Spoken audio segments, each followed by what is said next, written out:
You believe that Fusion GPS should have registered under FARA because they were acting on the behalf of the Russians?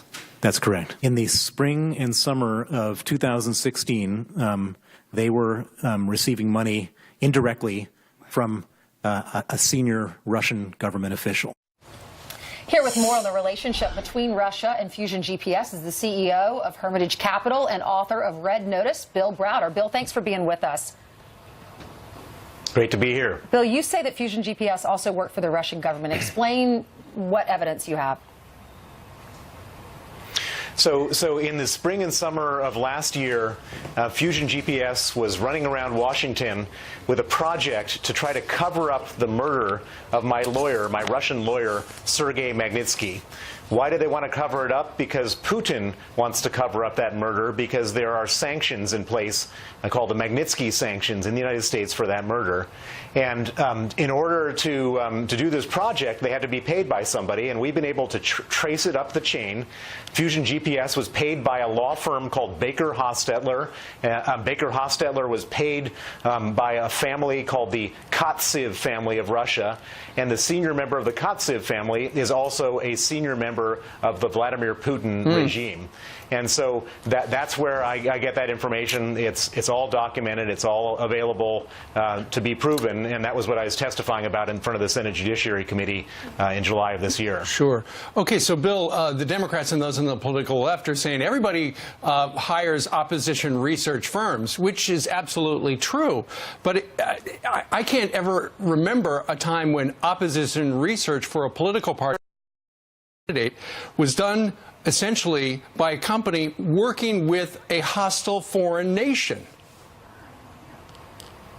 Well, I'm not so much, I don't know so much about the work that they did for the Democrats or on Trump, but what I can say is that the person who was working on the anti-Magnitsky, anti-Bill Browder project last year was basically being paid to run around and speak to journalists and lie about a murder that took place to try to cover it up. And so whatever he's involved with seems to me to be questionable at best. Bill, I know you don't do foreign policy with the Russians. They're just trying to kill you and make your life miserable because you're trying to get justice for your lawyer and more.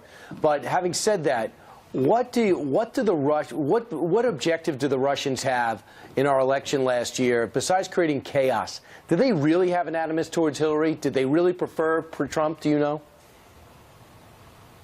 Well, so what I know for sure is that Vladimir Putin's #1 foreign policy towards America was getting rid of something called Magnitsky sanctions, which are named after my lawyer.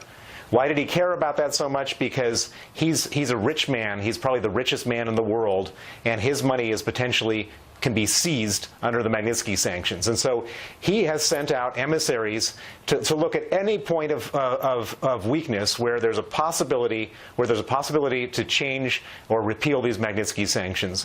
We know for sure that he had through this Natalia Veselnitskaya people running all over Capitol Hill. We know they went to Trump Tower, and I'm sure that they would have gone to I don't think they were a nonpartisan.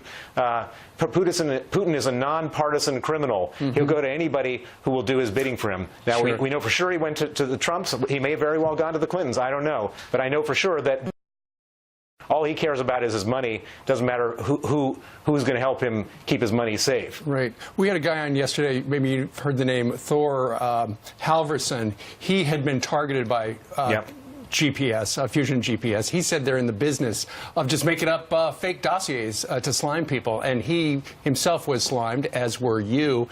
Do you find it extraordinary that the FBI might look at the dossier and say, even though it is widely known that they apparently are in that fake dossier business, the FBI look at it and say, hey, yeah, this is good stuff. We should go ahead and investigate this? Well, the FBI is full of very smart people. I'm sure that they can separate bullshit, from bad stuff from good stuff. But he's definitely not. Glenn Simpson's definitely not a credible person. And I'm glad you had your name removed from the Interpol list. They had you basically banned from coming to this country, but that's been overturned, right? You're okay? Well, so two things. Putin put my name on the Interpol list after the Canadians passed the Magnitsky Act, and then automatically DHS banned me from coming into the country, but that was lifted on Monday. I'm still, as far as I'm aware, on the Interpol list on a bogus arrest warrant from Vladimir Putin. We're still trying to get that lifted right now. Wow, I thought it was solved. Retaliation. Yeah, please let us know how we can help. Thanks, Bill. Thank you, Bill. Thank All right, you. Jillian.